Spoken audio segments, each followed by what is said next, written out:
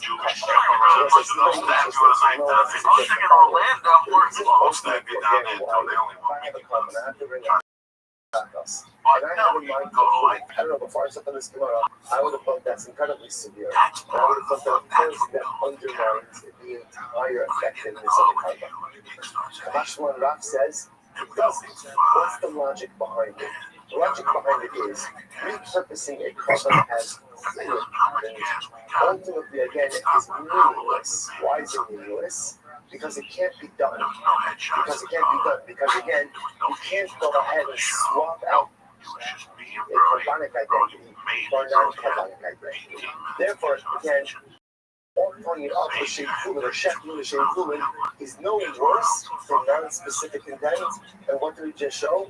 The non-specific intent by Carbonos doesn't invalidate. Again, if you think about it using that logic, it's on the Chatas, and I'm now offering up for Ola.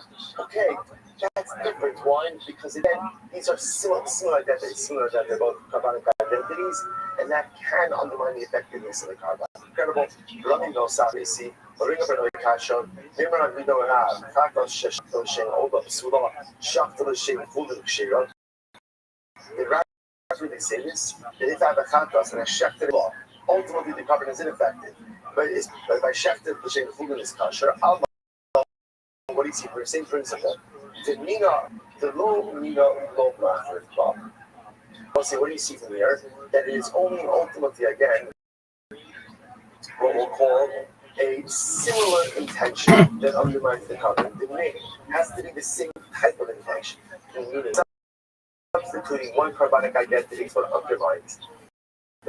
The lomina, the substituting an identity with carbonos, ultimately does not undermine the carbon.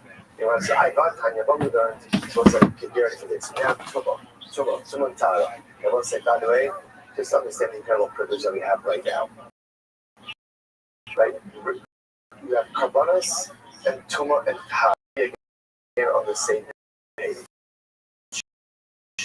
Two topics usually that when we see them, what's our and how do you end up there? Tremendous. And right now, you'll save because Nature Box is offering on churchfairbox.com/Joey. Again, that's NatureBox.com/Joey. Number 2 is many recent studies suggest that having good oral health impacts your overall health. Yet most of us don't brush our teeth properly. You can start better. You know why? Today. Because right now you can go to quip.com/Joey. You're for back with a Quip electric toothbrush. That's your first act free at quip.com/Joey. That's quip.com/Joey. The new way to brush your teeth. And number 3, today's comment. You see him sit there, he sits there all day. What do you think what happens when he sits there all day? I mean, your dad's a nice guy and the whole thing. But his ass don't mess like the rest of us. He's your dad, don't eat. His ass don't stick like 10 dead belly. That's because you're gonna my dad's ass gonna stick differently. You know how? Tushy.com is a new Complicares, complicares,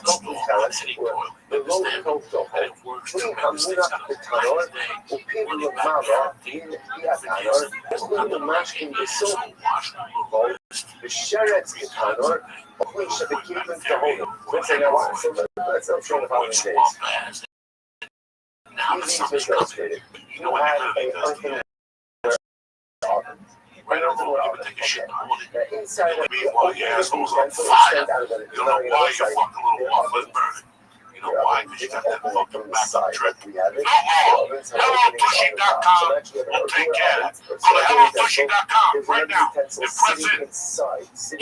Church, and get 10% off. HelloTushy.com. Secondary utensil extends outside of the oven. There's, let's say, food inside of that secondary utensil. Okay, following so far? Now what happens? There's a dead shells inside of the oven. So what's the everything inside of the oven is now covered. But interestingly enough, anything inside of that interior utensil is tahar. It's tahar. Why? Because essentially, a klicheres, a sheretz and a klicheres is only the tame, that which is inside of the klicheres. But that which is inside of another kli in the klicheres is in company's open up again to the tova. That's what we call tochol, for the tochol. What means inside of the klicheres? But if the item is inside of another utensil, inside of the klicheres, ultimately.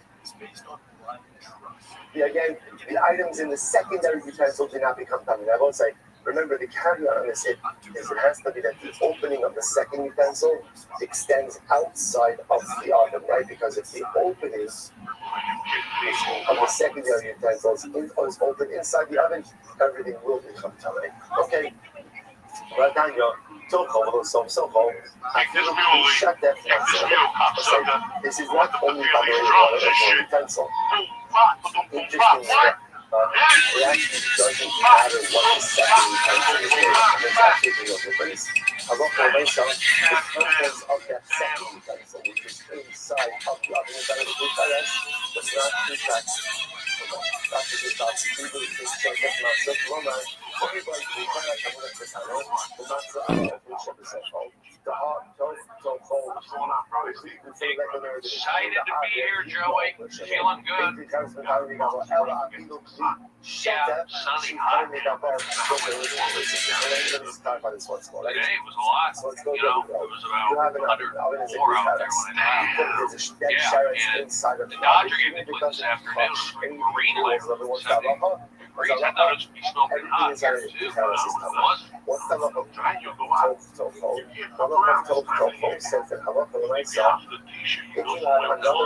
Inside of the oven.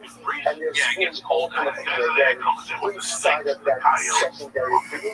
The food Palm Springs is just the cutoff, the mountains. It's like, that's the first spot that the clouds from LA don't get to. It cuts it off. And it's just, that's where the heat starts out there in that desert. And that's the great thing about LA growing up here at night. You got the marine layer, you got the ocean breeze coming in. So you go to a Dodger game, you got to wear a jacket. You go to Anaheim Stadium, it's cold down there at night. That stadium, they've got wind coming through there. Same thing with San Diego at night. And so you got San Francisco. Geez, all the cities are cold there. San Francisco, LA, but you think LA and Anaheim, San Diego, it's mild. It gets cold at night. The cars can become covered out of the exterior. What if it's a metal utensil or some other material that does contract tumah, even just through exterior contact? Yeah. Even then, the halacha is that anything inside of that secondary utensil, we're lucky we're not in Chicago. It rains, hot. You really got to read the weather there. They're incredible. So the Gemara says as follows: about people can check the shed say it's washed. Let's wash. Okay, do not so. We're not supposed to do this. Where it says the shani also. It's a country in the pizza. It's a ultimately again. Listen to this. That food by kachim He's like with a pizza, buying coffee. Pointing down. So it's like, it's a kind of a onion flour. Actually, it's a function of an onion flour. That's all it is. Just like a pizza inside of an oven. Now, what is that? Don't think I just want to say the onion. Inside of the oven, you have shallots. Before you put the shallots there, what you do, you put a pizza in the oven. Put the pizza in the oven. So, you put in the pizza in the oven. Right? So when I said, so you go ahead, you put the pizza in the oven. So let's say, so just heating up. So let's say the shallots is on one side of the pizza, and let's say there's another food item on the other side of the pizza. The pizza does not help at all. Doesn't help at all. Anything inside of the oven, See, I can deal with just like the deal with going down the subway, even though that was really cool. But you get on that subway with that air conditioning, and it felt good. My apartment, I didn't have air conditioning. I had a fan and a water bottle. That's what I had. So it was pretty brutal. And then but I did it after 3 years of living in New York. I got it out of my system. I did the subway, subway, did the bus because the subway was not working. But got to see a lot of different people doing comedy down there, out there, and got to take the subway. I did it. You're the one who told me to go to New York. It was funny, like you mentioned Colorado right here. That's where I was living. So I actually went to Colorado for a month. I got to get out of New York. Went to Colorado, caught my breath, and then I moved back to LA in 2000. That was kind of my plan anyway, to be back here in LA in 2000. I had to, like I mentioned, inside of the tunnel. I did an open mic here. I started here in LA. I went on stage at, I did one open mic in Jacksonville. I did a comedy workshop at UCLA. I hated that night. We had our graduation class at the Comedy Store.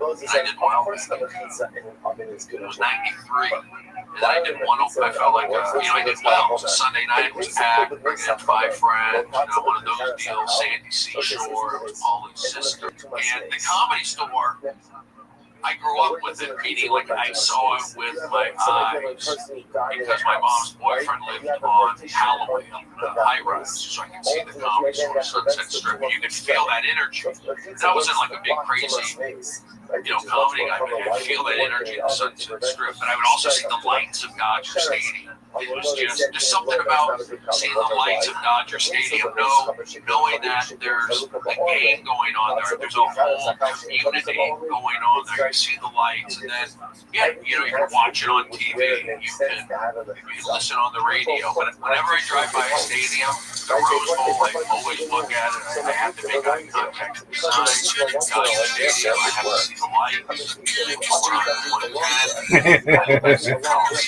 had to make eye contact.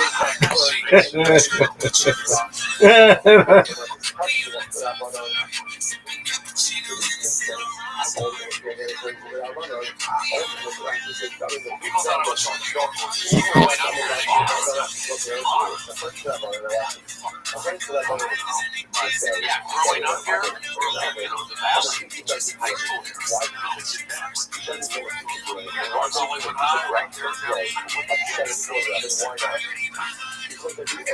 how long has that been there? That's an active war. I got 2 high schools there.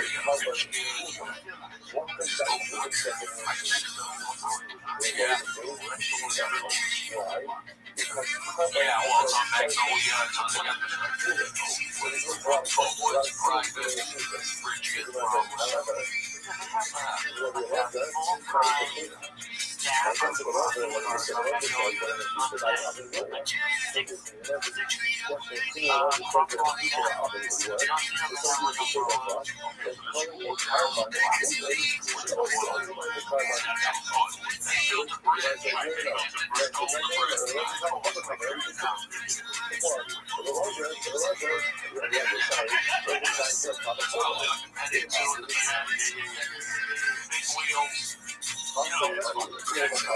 That's why I try and share. I went to those private schools. I told my mom, I went for a semester, and I knew it wasn't right. I went to like the Valley. I think it was actually called Valley School, like Haskell and Sherman Way, the Pettings, Notre Dame, Riverside. Notre Dame's on Riverside. That's high school. That's respected. Number one baseball player, prospect in the country right now. 200. Tyler Green. Is it Tyler Green? Yeah. It was 100.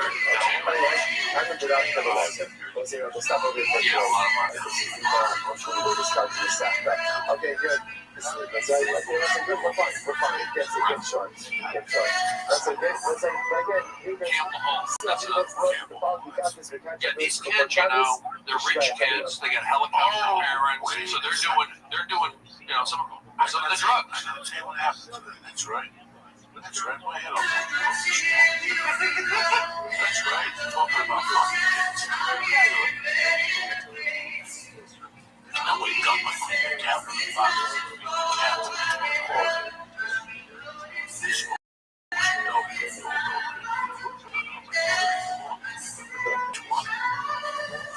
Comes in twice a week now. She was daytime and shit, but my wife runs errands and shit. And she said, what was going on? Hey, it was news. Such a woman. They could shut me off. I can jump in the shower. Fuck out of shit.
Incredible. Oh my gosh, I could barely sleep last night thinking about Kachin and Hashem. And again, how understand this big stuff. Understand that against Hashem, when Mashiach comes, we have to know what we're doing. We have to have an idea for 2,000 years. This has been so esoteric. And 2,000 years, hopefully, again, this is kind of something of the past. And maybe some of this future. All of our heart and against Hashem this year is going to be really too long. We have to go to the transitioners with our families and know what's going on and know what's happening. And know what we're obligated to do and how we have to do it. Even if it's supposed to go low. So, not just the greatest, the smallest one possible. So, with that level side, let's get ready. Let's not just learn that thing. We're ready to prepare for the let's get ready for the next Hamikdash. And against Hashem, let's get ready to lose ourselves in the sea of Kedusha. Hashem over the coming months and the Hashem. Let's go. Spoken that things and that was one hit. It is the good of this one too. So fascinating how in the harbor that you offer up shalom shalom. It was actually comes up to school, so it's also the next part is we're looking back to regular size pages. We're looking at regular pages. So here's Hashem. those higher stages were quite intense. I don't know what these kids So are in college school. to be like, I was not listening to the college like, she needs to like hold on, the same struggles. But one of the main things that we're going to get to the importance of this concept is that we really get a categorical understanding of Kabbalahs. So for example, let's say this is an Olam. An Olam contains a carbon that is totally consumed on this day. Versus a Shlum. Like the Shlum is a carbon that part of it is consumed, part of it is eaten by the owners, and part of it ultimately again is eaten by the Kohanim. So let's say then we bring it over. But instead, what ends up happening is I have Kavanah, Shlum. Now we're going to discuss Kavanah way. So the gospel puts us in right there, the time that the animal is fully shafted, I have Kavanah ultimately for So I have the wrong intention by my Kavanah. So the first thing Mishnah says, share. I don't pronounce this kasha. So we'll say, watch this. Just understand the tremendous so. Now I gotta turn around. First one and the Now I second gotta turn around because they can argue behind me. Well, this is gonna be a fist fight fucking behind me. I'm gonna be right there. I don't like kicking with these kids in the fucking kneecaps. Intentionality. If you want the life of culture, at the end of the day, you want the life of Kedusha. The most important concept, the most important thing you need is intentionality. A life without intentionality is a life that's not really going where you want it to go. According to this lady, I just actually put in this last night, the Tanya shit. The chef that brings down in Chavas HaKamidim, not Chavas HaKamidim, but in Akshava Tova, that ultimately is so important for a person to have a schedule. Because it says, do whatever you want. I mean, don't do whatever you want. Right? But go ahead, go ahead and spend time with your friends, relax, recreation, learn Torah, have dinner, do whatever that you have a schedule. Because when you have a schedule, then you have intentionality. You need right with direction. So the first thing is that you want a car, but if you run, you want recognition to the emotion. What do you need? You need intentionality. You need intentionality. You have to have focus. What's the good news? I better do intentionality. It's okay. It's the love without intentionality.